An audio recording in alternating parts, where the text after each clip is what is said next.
When I am out in nature, surrounded by it and embraced by it, I feel sorry for young Earth creationists. They have taken the wonders of this universe, its beauty, its mysteries, its challenges, and turned the whole thing over to a magician, a conjurer who can produce anything on a whim and with a mere thought. They have trivialized everything that exists and see none of the astounding reality of it all.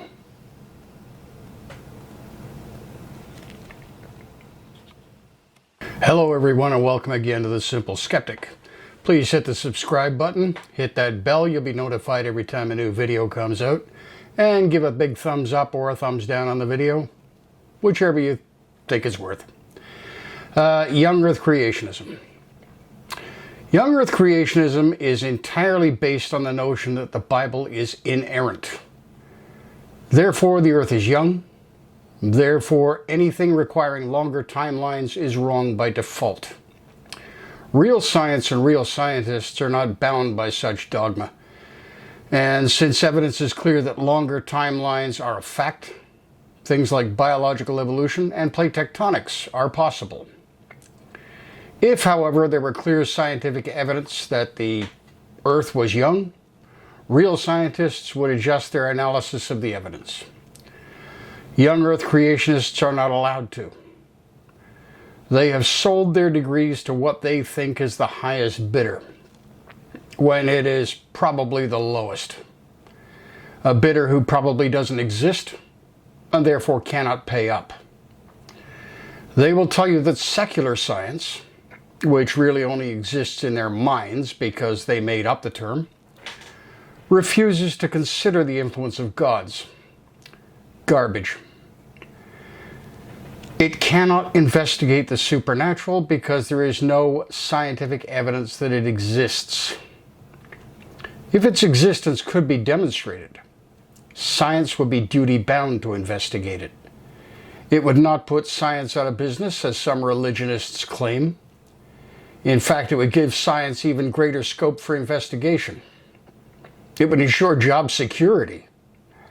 And I'll use that to segue into another rambling thought. Let's say that science discovered that there was a God, or gods. How would it react? Well, in a number of ways.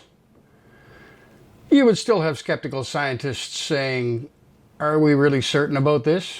And they would continue to investigate to see if that evidence held up. Others would say, "How did we miss this before?" And they would be poring over old data and experiments to see if it could have been noticed earlier, or if it was seen but missed. Yet more would start investigating the supernatural and any denizens therein, and try to figure out how it all worked. Can it interact with the natural universe? Can we interact with it? How do the supernatural beings do what they do? Can we learn to do the things that they do? There are perhaps many other areas that I'm missing, but you get the idea. Science would carry on because that's what it does. That is what it's supposed to do. Science does not fear gods or their universe. It might be seen at most as a mild inconvenience, something that clutters as well as explains. For instance, Einstein said of quantum theory, God does not play dice with the universe. Well, Stephen Hawking famously replied, with the benefit of a few more decades of knowledge, not only does God play dice, but sometimes he throws them where they can't be seen. But investigation would continue. And as it does now, many answers would raise many more questions, and science would be in its glory. But young Earth creationism has already got the answer.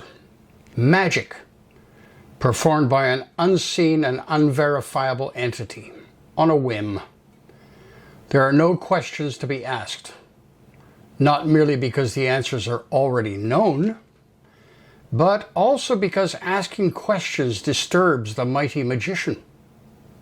He might get upset, send a plague of locusts, or afflict us all with boils. The only curiosity the young Earth creationist has is wondering why their magic-based worldview isn't obvious to everyone.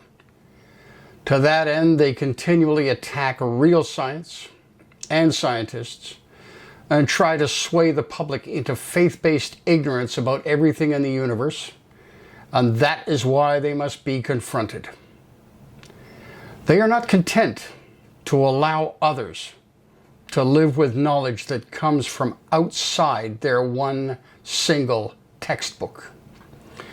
They believe that reality itself, it only exists within the narrow confines of their inerrant religion, and that the very concept of an alternative reality endangers their eternity. If the magician gets upset, we will all be damned. No. Damn you, creationists.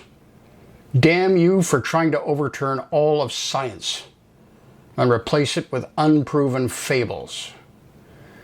Nature provides a plethora of evidence that you, in your damnable arrogance, will continue to ignore.